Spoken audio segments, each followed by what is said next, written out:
Le Serious Game Store, c'est vraiment une sélection d'un florilège des meilleurs jeux sérieux que nous avons détectés sur le marché comme étant éprouvés dans le cadre de l'entreprise pour la formation de cadres, pour la formation de salariés évoluant dans l'entreprise, et dont on a considéré que la qualité pédagogique, la qualité interactive, la qualité immersive pouvaient avoir une utilité forte dans le cadre de la stratégie numérique des établissements supérieurs. Nous avons des thématiques qui essaient de couvrir notamment ce qu'on appelle les smart skills, c'est-à-dire tous ces sujets comportementaux de posture managériale autour de la négociation interpersonnelle, de la négociation salarié-manager et inversement. Nous avons des thématiques un petit peu plus techniques autour de la gestion de projet et nous avons enfin aussi des thématiques autour de la façon de présenter, d'argumenter, d'exposer en public. On a une série de critères effectivement pour déterminer la qualité d'un jeu, c'est la qualité pédagogique. Nous sommes Nathan, nous avons une vue sur ces questions-là.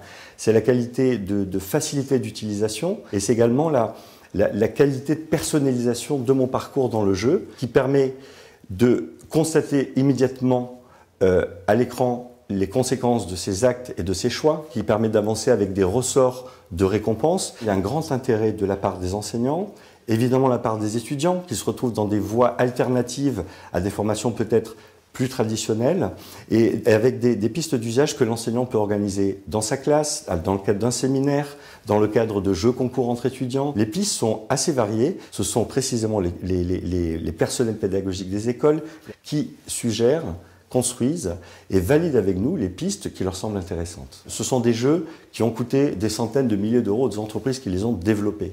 Les accords que nous menons permettent simplement de démocratiser l'accès à des tarifs académiques au plus grand nombre, c'est-à-dire aux étudiants qui précisément seront accueillis par les recruteurs qui aujourd'hui font du e-learning, font du serious game, font du MOOC, la colonne vertébrale de plus en plus de leur dispositif de formation.